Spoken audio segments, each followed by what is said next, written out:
Test your knowledge, improve your scores and leverage our free testing system. Detailed results and performance statistics. Individual question analysis and explanations. Percentile rankings. Score V. Time distribution. Time spent per question.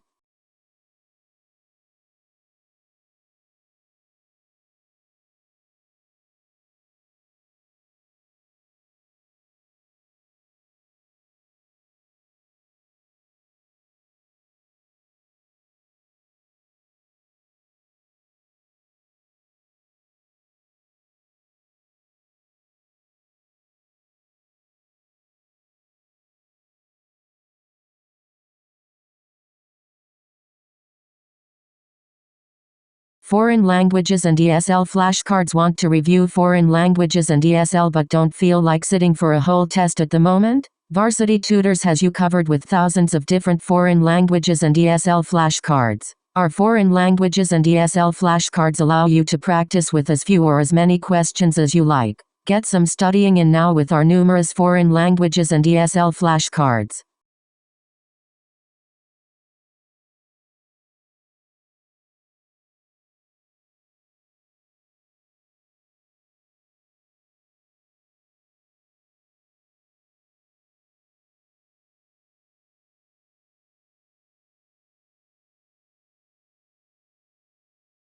English language proficiency test flashcards. Want to review English language proficiency test but don't feel like sitting for a whole test at the moment? Varsity Tutors has you covered with thousands of different English language proficiency test flashcards. Our English language proficiency test flashcards allow you to practice with as few or as many questions as you like. Get some studying in now with our numerous English language proficiency test flashcards. English language proficiency test, ELPT, flashcards.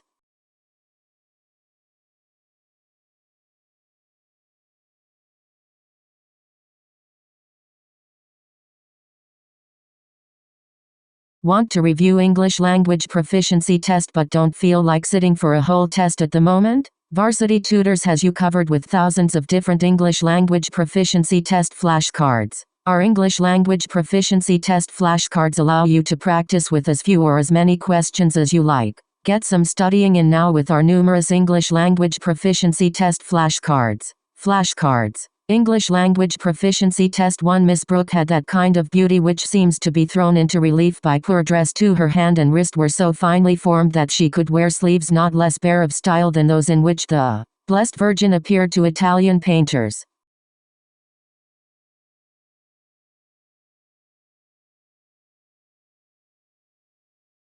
Miss Brooke's plain dressing was due to mixed conditions, in most of which her sister shared, for the pride of being ladies had something to do with it. The Brooke connections, though not exactly aristocratic, were unquestionably good. If you inquired backward for a generation or two, you would not find any yard measuring or parcel tying forefathers, anything lower than an admiral or a clergyman, and there was even an ancestor discernible as a Puritan gentleman who served under Cromwell, but afterwards conformed, and managed to come out of all political troubles as the proprietor of a respectable family estate. 5 young women of such birth, living in a quiet country house, and attending a village church hardly larger than a parlor, naturally regarded frippery as the ambition of a huckster's daughter.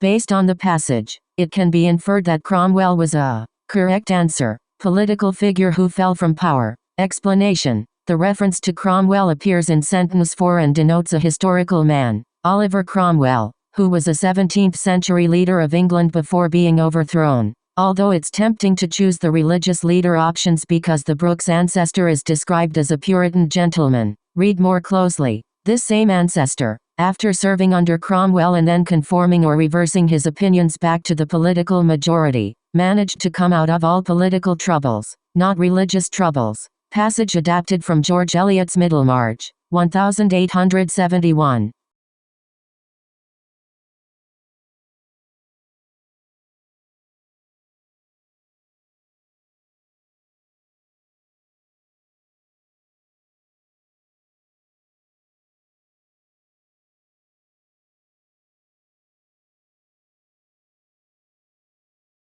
During the whole of a dull, dark, and soundless day in the autumn of the year, when the clouds hung oppressively low in the heavens, I had been passing alone, on horseback, through a singularly dreary tract of country, and at length found myself, as the shades of the evening drew on, within view of the melancholy house of Usher. I know not how it was, but, with the first glimpse of the building, a sense of insufferable gloom pervaded my spirit, adapted from The Fall of the House of Usher by Edgar Allan Poe, 1839. Which rhetorical device does Poe use in the emboldened phrase above?